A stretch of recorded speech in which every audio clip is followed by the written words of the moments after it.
Man loses everything after an accident, but God proves that divine justice never fails.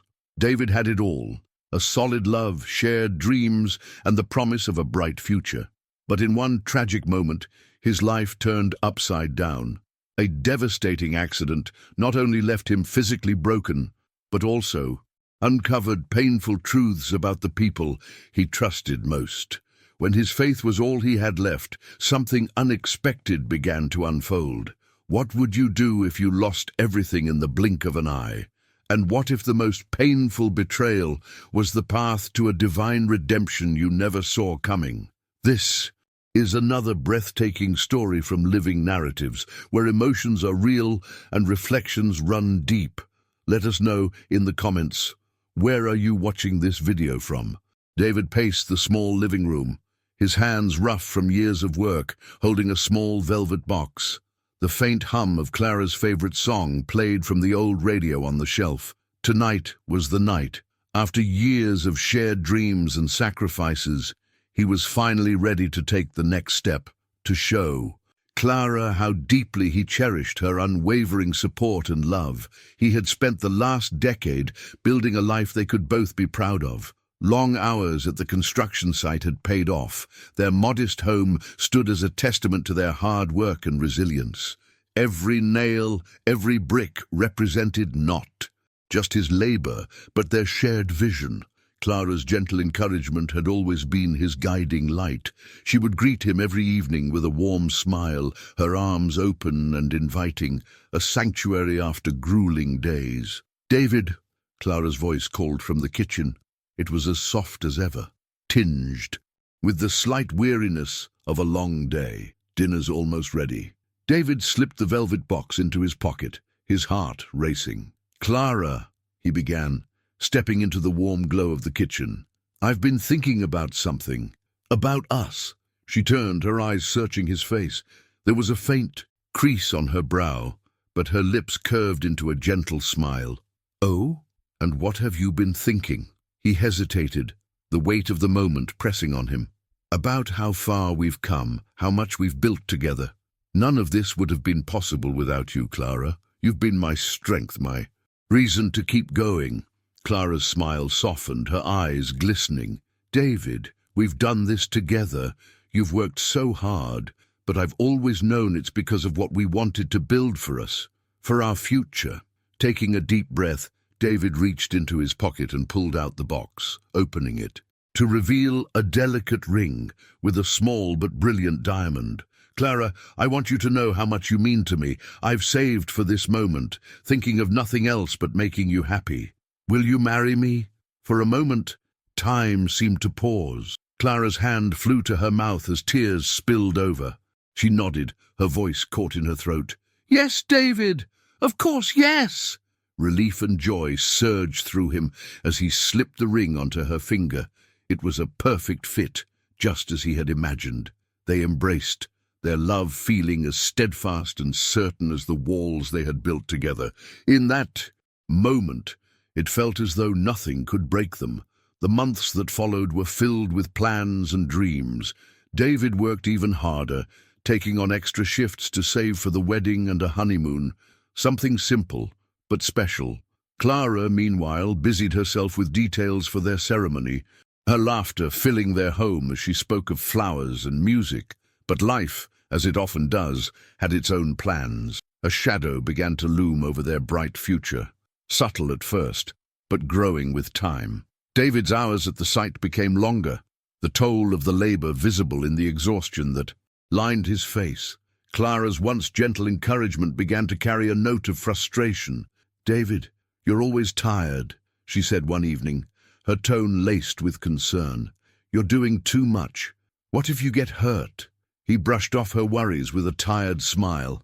"It's for us, Clara, for the life we've always talked about. Just a little longer and we'll have everything we need." She nodded, but the worry in her eyes lingered. David, however, saw only the goal ahead.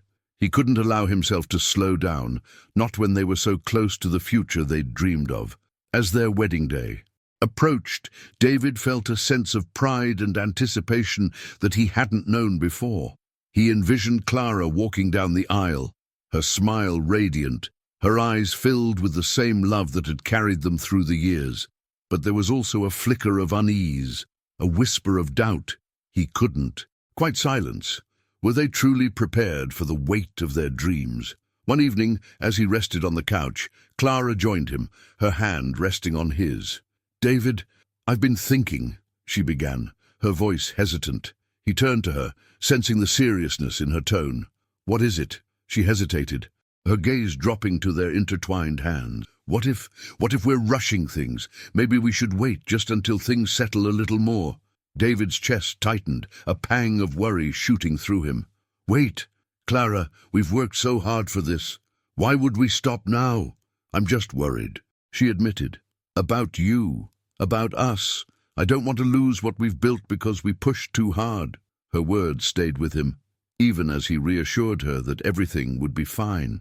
Deep down, he couldn't ignore the weight of her concerns. Yet he pushed forward, believing that their love and determination would carry them through.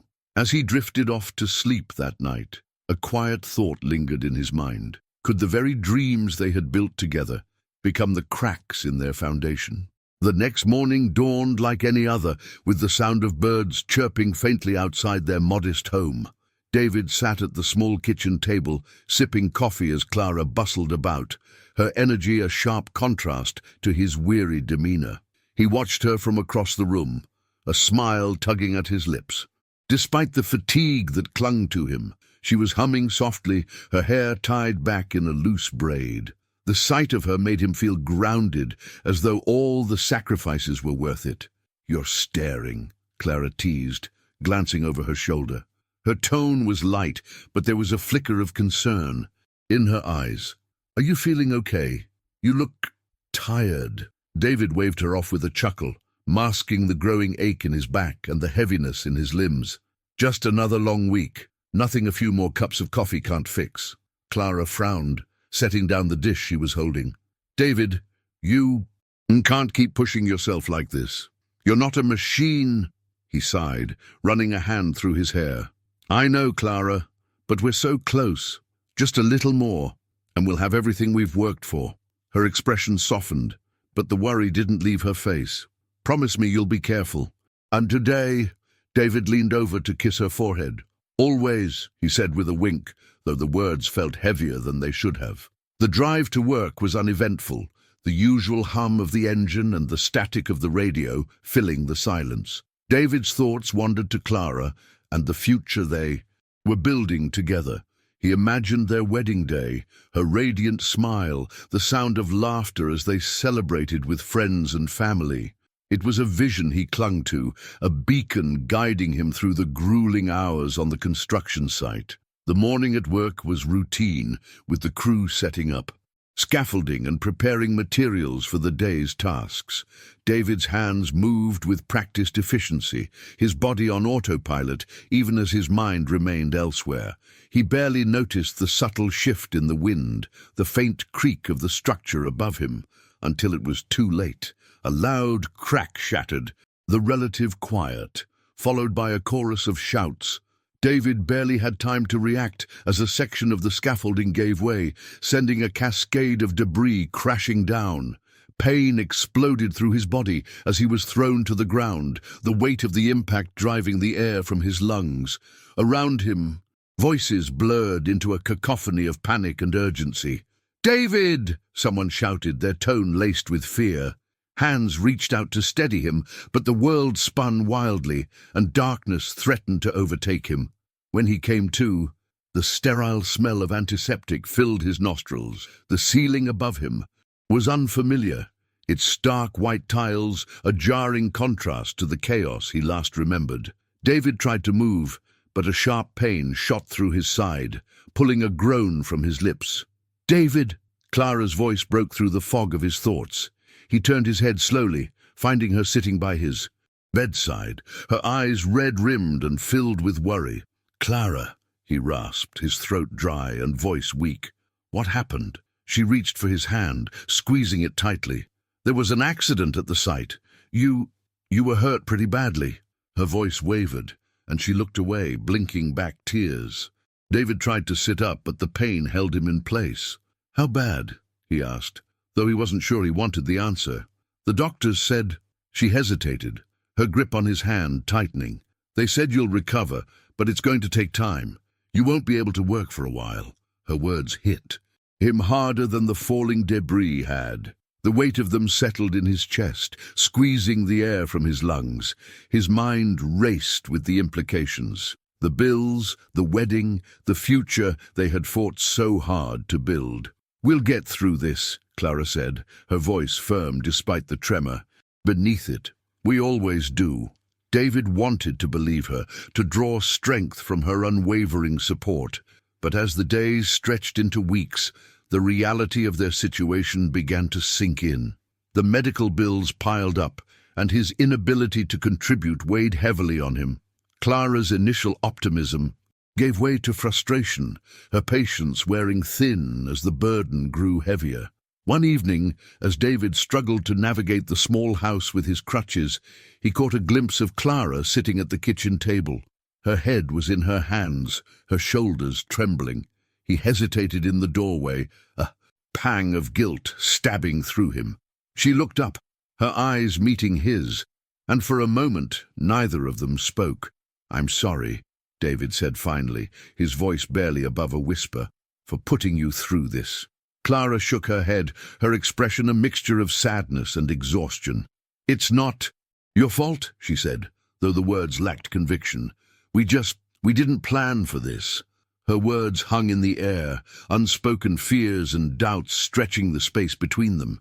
David wanted to bridge the gap, to reassure her that they would find a way, but for the first time, he wasn't sure if his promises would be enough. The weeks after David's accident were a blur of doctor's appointments, therapy sessions, and mounting bills. Each day seemed heavier than the last, not just for him, but for Clara as well. The weight of their circumstances bore down on them both, but where David tried to find solace in hope, Clara's patience was wearing thin. Her once gentle reassurances had grown terse, her smiles now rare and fleeting. David noticed the change but told himself it was the stress. She'd always been his anchor, the steady hand guiding him through the roughest storms.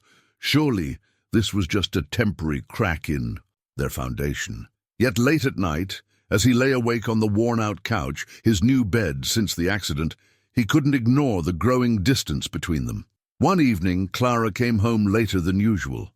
Her footsteps were hesitant as she entered the house, and David looked up from his book, a pang of unease gripping his chest. "Hey," he said, his voice tentative, "everything okay?"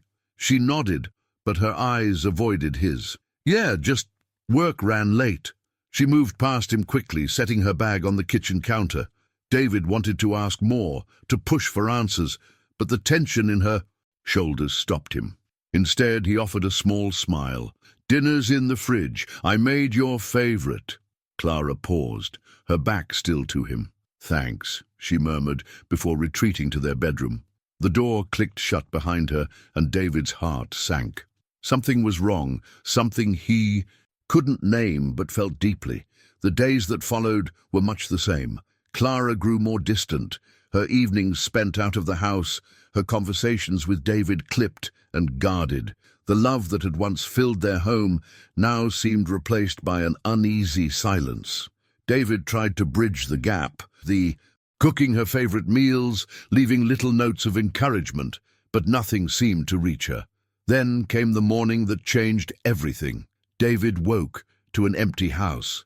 Clara's side of the bed was untouched, her belongings gone. Panic surged through him as he maneuvered his crutches to search for any sign of her. In the kitchen, he found a note on the table, written hastily in her familiar handwriting. "David, I can't do this anymore, I'm sorry. Clara." The words blurred as tears filled his eyes. He sank into the nearest chair, the crutches clattering to the floor. His mind raced, disbelief and heartbreak crashing over him in waves. She was gone. The woman he had built his life around, the partner he had envisioned growing old with, had left without warning, without explanation, beyond those few words. Hours passed before David found the strength to move. He reached for His phone, dialing her number with trembling fingers. It went straight to voicemail. Desperation took hold as he tried calling friends, co-workers, anyone who might know where she had gone, but no one had answers. It was as if Clara had vanished entirely. It wasn't until the bank called later that afternoon that the full weight of her departure hit him. The joint account they had shared was empty. Every dollar he had saved, every penny meant for their future, was gone. Clara hadn't just left him. She had taken everything. David's body shook with anger and despair. He stared at the empty account balance on his phone screen, his breath coming in shallow gasps. The betrayal cut deeper than any physical wound ever could. Clara, the woman who had stood by his side through every struggle, who had vowed to be his partner in all things, had abandoned him in his darkest hour. The days that followed were the hardest of David's life. The home they had built together felt hollow, every corner a reminder of her absence. Friends came by to check on him, offering kind words and meals, but nothing could fill the void she had left behind. At night, he lay awake, replaying every moment of their life together, searching for signs he might have missed. How had it come to this? How had the woman he loved so deeply become a stranger? One evening, as he sat alone in the dimly lit living room, David's gaze fell on a framed photo of him and Clara from happier times.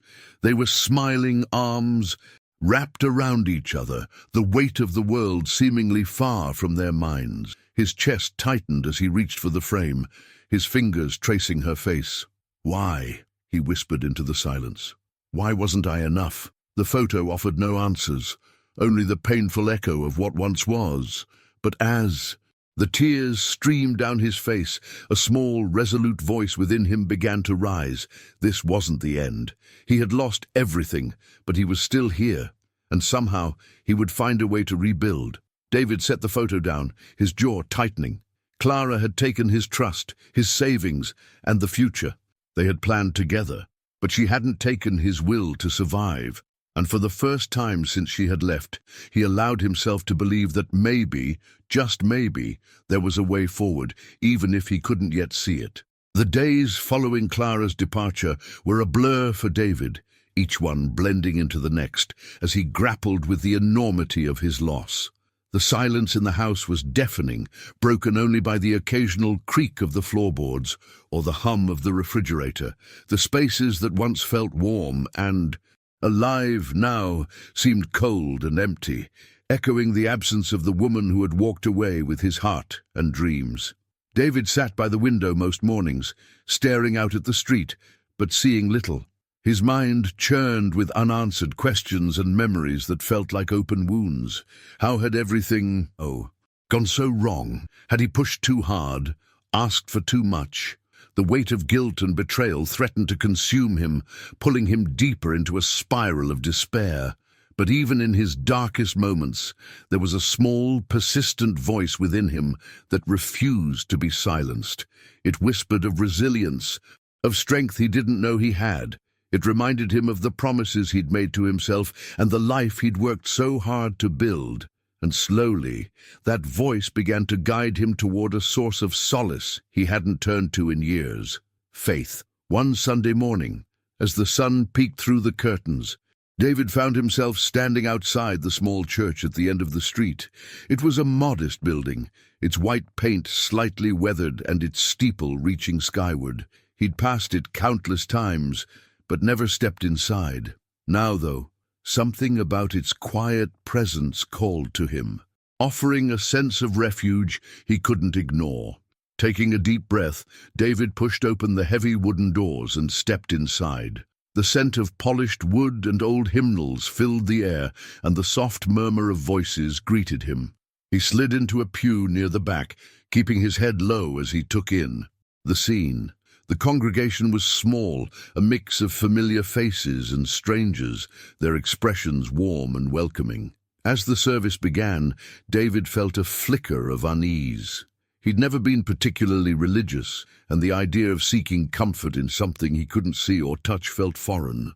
But as the pastor spoke, his words carried a weight that resonated deeply.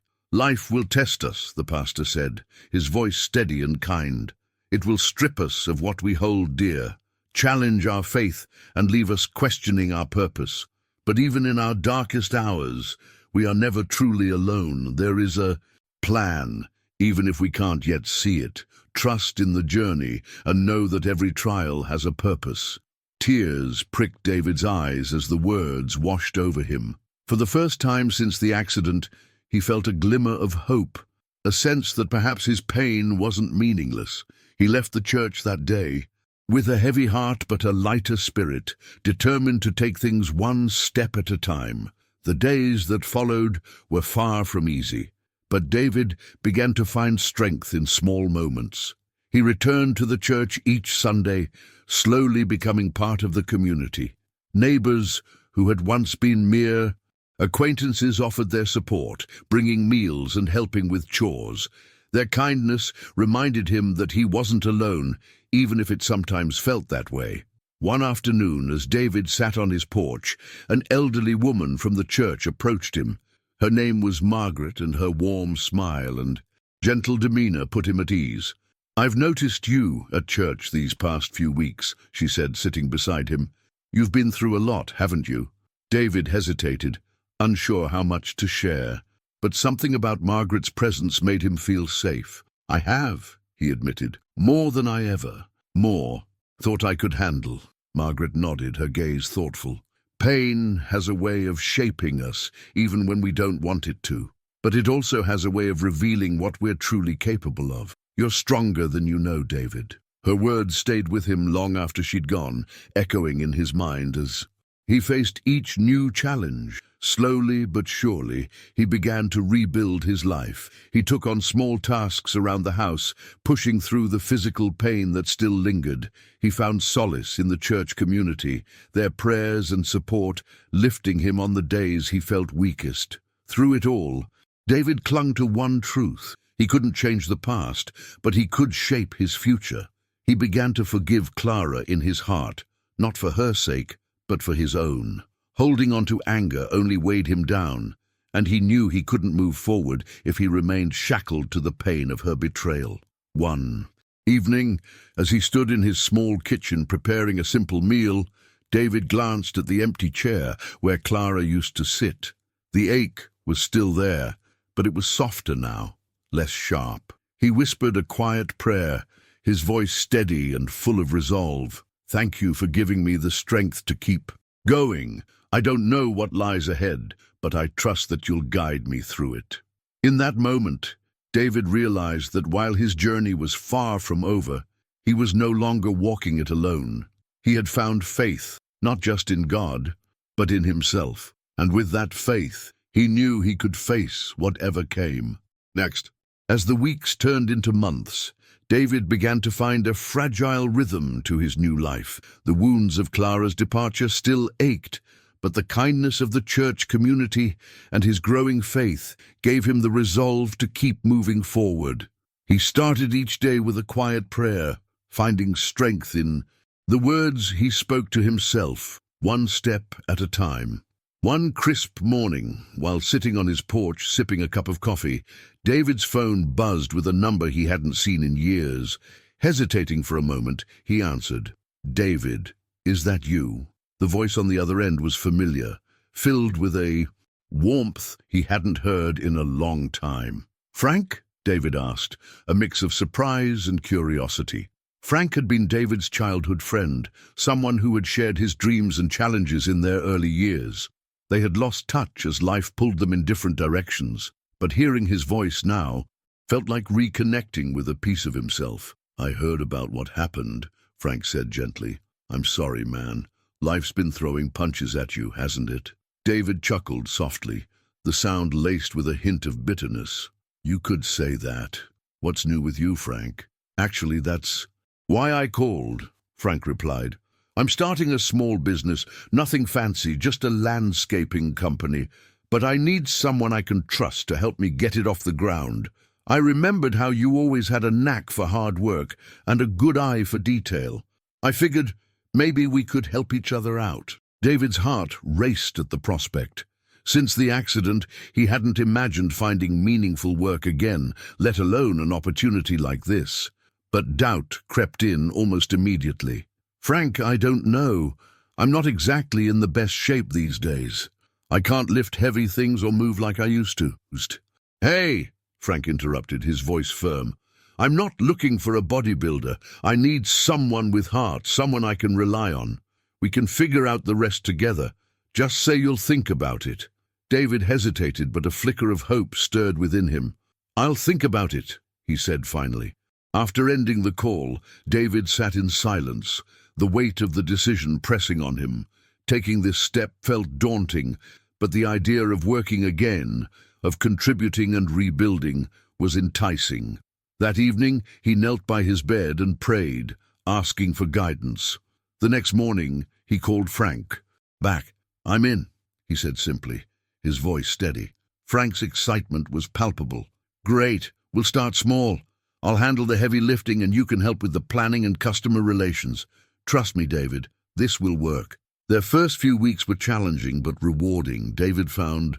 David, himself stepping into a role he hadn't anticipated, organizing schedules, speaking with clients, and even brainstorming creative landscaping designs. Though his body still bore the limitations of his injuries, his mind felt sharp and alive for the first time in months. Each completed project brought a sense of accomplishment that had been missing from his life for far too long. One afternoon, as David and Frank packed up their tools after finishing a job, an elderly woman approached them. Her garden was overgrown, the once vibrant flowers choked by weeds. "Excuse me," she said, her voice trembling slightly. "Do you think you could help me bring this back to life? My late husband used to tend to it, but I've let it go." David exchanged a glance with Frank, who nodded. "We'd be honored," David said, his voice filled with sincerity. Over the next week, they worked tirelessly on the garden, pouring their care and effort into every detail. By the time they were finished, it had been transformed into a vibrant oasis, a tribute to the love and memories it represented. The woman's tears of gratitude reminded David why he had chosen to say yes to Frank's offer. As their business grew, so did David's confidence. The routine gave him purpose, and the interactions with clients reminded him of the importance of connection and kindness. Slowly but surely, he began to rebuild not just his livelihood, but his sense of self. One evening, as David sat on his porch with Frank, watching the sun dip below the horizon, Frank clinked his bottle of soda against David's. "You've still got it, you know. That fire. I can see it in you." David smiled, the warmth of the compliment sinking in. "I don't know about fire," he said, "but I feel like I'm finally moving forward, and I owe you for giving me this chance." Frank shook his head. "You don't owe me anything. This is all you, David. You just needed someone to remind you what you're capable of." As the stars began to dot the night sky, David felt a quiet peace settle over him. The pain of the past hadn't vanished, but it no longer defined him. With each step forward, he was planting seeds of hope, not just for himself, but for those whose lives he touched. And for the first time in what felt like forever, he believed those seeds could grow into something extraordinary. David's life was beginning to regain a sense of stability. The landscaping business with Frank was flourishing, and each project brought a renewed sense of purpose. The dark cloud that had loomed over him since Clara's betrayal seemed to lift ever so slightly. He was finding himself again, step by step. But life, as he had learned, often had its own plans, and one fateful afternoon would remind him of that. It was late in the day when David returned home from a job. The sun was setting, casting a golden hue over the modest house he had worked so hard to maintain. As he approached the front door, he noticed a figure sitting on the porch steps. His breath caught in his chest when he realized who it was. Clara. She looked nothing like the woman who had walked out of his life months ago. Her once polished appearance was replaced by disheveled hair and worn clothes. Her eyes, once full of confidence, now held a haunted look, shadowed by regret and desperation. She stood as he approached, wringing her hands nervously. David, she said, her voice trembling. I didn't know where else to go. He stopped a few feet away, his heart pounding. A mix of emotions surged through him, anger, sadness, and an unexpected pang of concern. He had spent countless nights wondering what he would say if he ever saw her again, but now, faced with her presence, words failed him. "Why are you here?" he asked finally, his tone guarded. Clara's eyes filled with tears as she looked at him. "I made a mistake, David, a terrible mistake. I thought I could start over, but everything fell apart. The money, it's gone, and the people I trusted, they turned their backs on me." David clenched his jaw, memories of her betrayal flooding back. She had not only left him when he needed her most, but had taken everything they had built together. And now she was standing here, expecting what? Forgiveness, a second chance. "You have a lot of nerve showing up here," he said, his voice steady but laced with bitterness. "Do you even understand what you did to me?" Clara nodded, tears streaming down her face. "I do, David. I know I hurt you in ways I can't take back. I was selfish and scared, and I thought leaving was the only way to escape everything. But I was wrong. I've lost everything, and I just wanted to say I'm sorry." David stared at her, his mind racing. The apology, though long, overdue, felt hollow. He had spent months picking up the pieces of his shattered life, and her sudden return threatened to reopen wounds he had fought hard to heal. "Sorry?" he repeated, his voice rising slightly. "Do you think an apology can erase what you did? You didn't just leave me, Clara. You left me broken and with nothing, and now you expect me to what, take you back?" Clara shook her head, her shoulders trembling. "No, I don't expect anything, David. I needed you to know how much I regret everything. I don't deserve your forgiveness, but I had to try."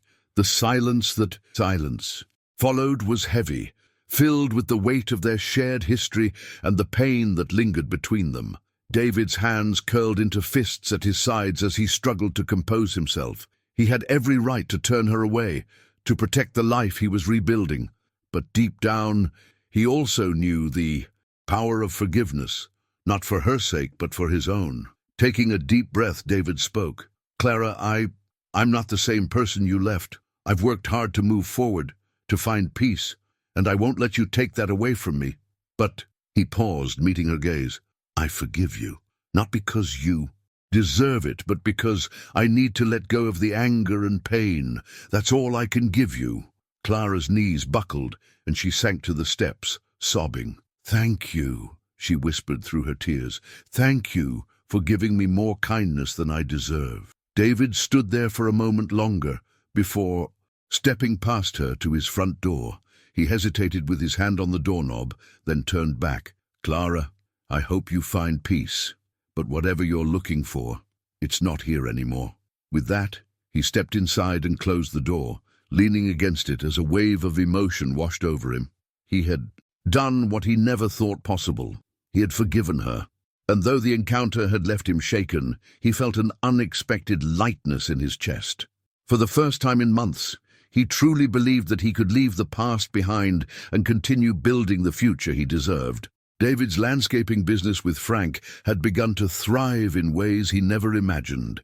Each new client brought a renewed sense of purpose and validation that his life was moving in the right direction.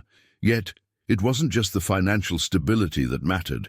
It was the sense of rebuilding not just his home, but himself. Still, David couldn't shake the feeling that something greater was at work, a sense of destiny guiding his steps toward something far beyond his expectations. One quiet afternoon, as David was wrapping up paperwork at home, his phone buzzed with a number he didn't recognize. Hesitating for a moment, he picked up. "Hello, is this David Collins?" The voice on the other end was calm and professional, yet there was a warmth beneath it. "Yes, this is David," he replied cautiously. "My name is Jonathan Reed. I'm an investor and philanthropist. I recently heard about the work you and your partner have been doing through your landscaping business. I must say, I'm impressed by what I've seen and heard." David blinked, unsure how to respond. "Thank you," he said finally. "But how did you hear about us?" Jonathan chuckled lightly. Word gets around when you're making a difference, David. I've seen photos of your work, particularly the garden you restored for Mrs. Harper. That level of care and detail isn't something you see every day. I believe there's potential for something much larger here, and I'd like to meet with you to discuss an opportunity. David's heart raced. An opportunity? What could this possibly mean? He hesitated, wary of getting his hopes up. What kind of opportunity? He asked. Let's just say it's a chance to expand your reach and impact, Jonathan replied. Can we meet tomorrow? I'd like to hear your story and share my thoughts. Despite his skepticism, David agreed. The next day, he met Jonathan at a small cafe. The man was in his early 50s, dressed impeccably, but with an approachable demeanor. Over coffee, Jonathan listened intently as David recounted his journey, the accident, Clara's betrayal, and his slow climb back to stability through faith and hard work. Your resilience is inspiring, Jonathan said, leaning forward. It's rare to see someone turn such pain into purpose. That's exactly why I'm here. I want to invest in your business and help you take it to the next level. But more importantly, I want to support your mission. David furrowed his brow. Mission? You're not just running a business, Jonathan explained. You're restoring more than landscapes. You're restoring hope. That garden you rebuilt for Mrs. Harper wasn't just a project. It was a lifeline for her. Imagine the impact you could have if you had more resources, a larger team, the ability to reach more people in need. The words hung in the air, heavy with possibility. David had never thought of his work in such grand terms, but as Jonathan spoke, he began to see the truth in it. The idea of expanding his business to create not just beauty, but meaningful change ignited something in him. What would this investment look like? David asked cautiously. Jonathan smiled. I'd provide the initial funding to help you grow. Equipment, staff, marketing. In return, you'd commit to a program where a portion of your work focuses on helping underserved communities, gardens for schools, public spaces, and even individuals like Mrs. Harper who need a little light in their lives. Think of it as a partnership for good. David sat back, the enormity of the offer sinking in. It was everything he hadn't dared to dream of, a chance to build. Something lasting, something that could give back in ways he never imagined. But it was also daunting. Could he really take on something so big? Jonathan seemed to sense his hesitation. You don't have to decide today, he said. Take your time, but know this. What you're doing matters, David. And with the right support, you could change more lives than you realize. As they parted ways, David's mind was a whirlwind of thoughts. He spent the evening in quiet reflection, praying for guidance. The offer was a blessing, no doubt, but it was also a responsibility he didn't take lightly. The next morning, he called Frank to share the news. His friend's excitement was contagious. Are you kidding me? Frank exclaimed. This is huge, David. You've got to go for it. It's not just about the business, though, David said. It's about using it to help others. That's a big commitment. Frank's tone softened. You've been helping people all along, David. This is just a chance to do it on a bigger scale. And you're not doing it alone. I've got your back. Encouraged by Frank's support, David called Jonathan that afternoon. Let's do it, he said, his voice steady. I'm ready to take this leap. The months that followed were a whirlwind of activity. With Jonathan's guidance and resources, the business expanded rapidly. David and Frank hired a small team, upgraded their equipment, and began taking on projects that went beyond landscaping. They partnered with schools to create vibrant gardens for children, restored neglected parks, and even started a program to teach landscaping skills to unemployed locals. Each new project brought a sense of fulfillment that went far beyond financial success. David saw the joy on people's faces, the gratitude in their eyes, and he knew he was on the right path. For the first time in years, he felt not just hope, but purpose, a purpose that had been shaped by his trials and guided by faith.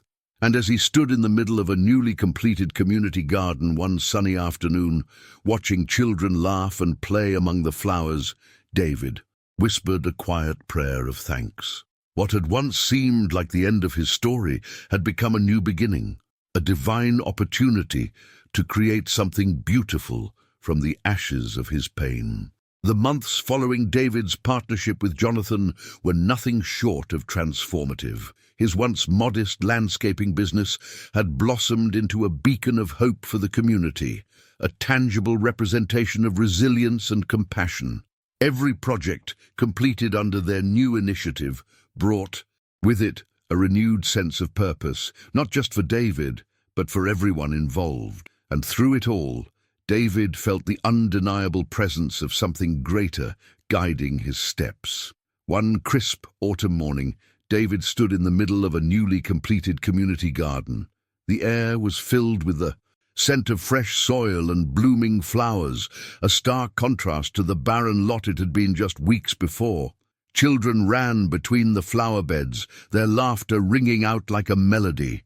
Elderly neighbors sat on newly installed benches, their faces lit with smiles as they admired the vibrant colors around them.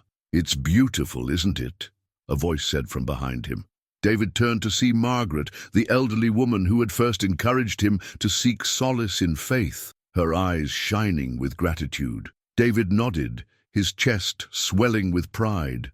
"It's more than I ever imagined," he admitted. "But it's not just me. This is everyone's work." Margaret placed a gentle hand on his arm. "It may have been everyone's work, but it was your vision, David.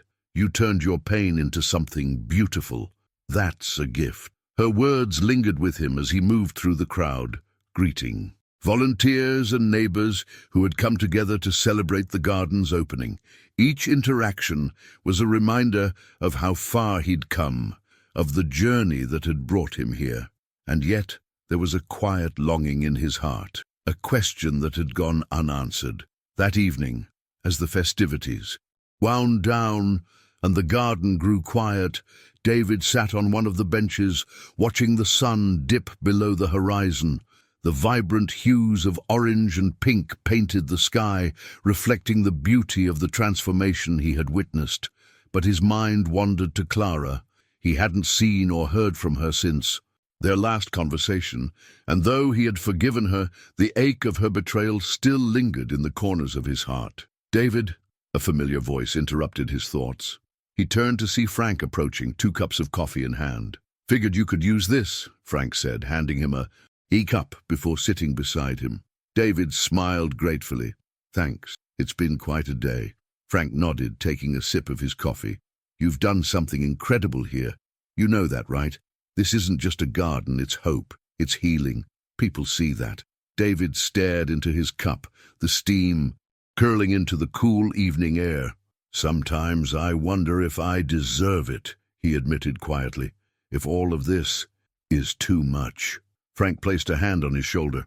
"Listen, man, we've all got scars. You've earned this, not because you were perfect, but because you kept going. You didn't give up when life knocked you down. That's what matters." The words struck a chord deep within David. He had spent so much time focusing on the people he could help, on the projects he could build, that he hadn't allowed himself to truly celebrate how far he'd come. For the first time, he let himself feel the weight of his accomplishments, not as burdens, but as victories. "Thanks, Frank," he said, his voice steady, "for everything." The 2 men sat in companionable silence, watching as the first stars began to twinkle in the darkening sky. David's heart felt lighter, as if the garden's beauty had seeped into his very soul. As the weeks turned into months, the community gardens became more than just spaces of beauty. They became gathering places, sanctuaries where people could find connection and solace. David's story began to spread beyond the town, inspiring others to take similar steps in their own communities. His work was featured in local newspapers and even caught the attention of a regional news station. But through it all, David remained grounded, focused on the people whose lives he could touch directly. One evening, as he prepared to head home from the day's work, Jonathan called. "David, "There's an event happening next month in the city," he said. "They're looking for speakers to share stories of resilience and transformation." I immediately thought of you. David hesitated. Public speaking had never been his strength, and the idea of standing in front of a crowd to share his deeply personal journey was daunting. But as he looked out at the garden, now bathed in the soft glow of string lights, he realized that his story wasn't just his own anymore. It belonged to everyone who had believed in him, who had helped him find his way. "I'll do it," he said, determination in his voice. "If my story can help even one person, it'll be worth it." The decision felt like the start of a new chapter, one where David's journey of healing and growth could inspire others to find their own strength. As he drove home that night, he whispered a quiet prayer of gratitude, his heart full of hope for what lay ahead. The transformation David had undergone was undeniable. His life, once marred by betrayal and hardship, now stood as a testament to resilience and faith. But even as his community celebrated his achievements, the threads of his past were not entirely severed. One quiet afternoon, as he finished arranging flowers in one of the community gardens, a familiar name resurfaced in a way he could never have anticipated. It began with an unexpected phone call. The voice on the other end was hesitant, almost apologetic. "David," it said, "this is Clara." For a moment, the world seemed to tilt. The name alone was enough to bring a flood of memories, some warm, most painful. He steadied himself, gripping the edge of the table in the small garden shed. "Clara," he said evenly, "why are you calling me?" Her voice cracked slightly. "I know I'm probably the last person you want to hear from, and I don't blame you, but I need to see you. There are things I need to say, and there isn't much time." David's first instinct was to refuse. He had forgiven Clara in his heart, but he had no intention of reopening old wounds. Yet something in her tone, a mixture of desperation and sorrow, gave him pause. After a long silence, he exhaled deeply. "Fine. Tomorrow. The church garden. Noon." The next day, David arrived early, the morning sun casting long shadows across the neatly trimmed hedges. He busied himself with watering the plants, trying to calm the storm of emotions brewing within him. When Clara finally arrived, he barely recognized her. She was thinner, her once radiant complexion pale and drawn. Her eyes, however, held the same flicker of determination he remembered. "Thank you for meeting me," she said softly, standing a few feet away as if unsure of her welcome. David straightened, wiping his hands on a towel. "You said you had something to say." "I'm listening." Clara hesitated, her gaze dropping to the ground. "I don't know where to start," she admitted. I made so many mistakes, David. Leaving you was the worst of them. But it wasn't just leaving. It was everything I did after. The lies, the selfishness, taking the money. I thought I was escaping something, but all I did was destroy everything good in my life." David listened silently, his expression unreadable. Clara's voice wavered as she continued. "I've been sick, David. It's cancer. The doctors say it's advanced, and I don't have much time left." The words hit him like a physical blow. Despite everything, he wouldn't have wished such a fate on her. He searched her face for any sign of insincerity, but found none. Instead, there was only raw vulnerability. "I'm not telling you this for sympathy," Clara added quickly, as if reading his thoughts. I needed to ask for your forgiveness. Not for me, but for you. I don't want you to carry the weight of what I did any longer. You deserve to be free of it." David's chest tightened. He had spent months learning to forgive her, not because she had asked for it, but because he needed to let go of the anger and pain to move forward. Hearing her acknowledge her actions, however, brought a new sense of closure he hadn't realized he needed. "Clara," he began, his voice steady, "I forgave you a long time ago. Not for your sake, but for mine. But if hearing it from me now helps you find peace, then yes, I forgive you." Tears streamed down Clara's face as she nodded, her shoulders trembling. "Thank you," she whispered. "Thank you for being better to me than I ever was to you." David watched her for a moment, before stepping. Closer. Forgiveness doesn't mean forgetting, Clara, and it doesn't mean I'll let you back into my life the way you were before, but I hope you find the peace you're looking for. Truly. She nodded again, unable to speak, and after a few moments she turned to leave. David watched her walk away, her figure growing smaller with each step. A mix of emotions churned within him, sorrow, relief, and a quiet sense of resolution. That evening, as he knelt in prayer, David felt a weight lift from his heart. He had faced one of the most painful chapters of his life and come out stronger. Forgiving Clara, even in her broken state, had not only freed her but had also solidified his own healing. In the weeks that followed, David threw himself even deeper into his work. The gardens continued to bloom, each one a symbol of renewal and hope. His story, now known throughout the region, inspired others to embrace forgiveness and resilience. And though Clara's chapter in his life had finally closed, her visit served as a poignant reminder of the power of redemption and the grace of letting go. David's heart remained open, not to the past, but to the boundless possibilities of the future. He had learned that divine justice wasn't about revenge or punishment. It was about transformation, and in that truth he found his greatest strength. The days following Clara's departure brought a profound sense of peace to David. Her visit, though unexpected and emotionally taxing, had been the closure he never realized he needed. The forgiveness he extended to her felt like a release, a final letting go of the pain that had once defined his. Every waking moment. Now, with a heart unburdened, David turned his focus fully to the life he had built and the people he had inspired along the way. Word of David's story continued to spread, reaching beyond his community and capturing the attention of people across the region. His transformation, from a man broken by betrayal to a beacon of resilience and compassion, resonated deeply. Local news outlets featured him in interviews, highlighting the gardens he and his team had created, each one a testament to hope and renewal. One bright morning, as David walked through the largest community garden they had built to date, he was approached by a young woman carrying a notepad and a microphone. "Mr. Collins," she began, her voice warm and professional, "I'm Rebecca Torres from the Voices of Change podcast. Your work has been an inspiration to so many, and I was wondering if you'd be willing to share your story with our listeners."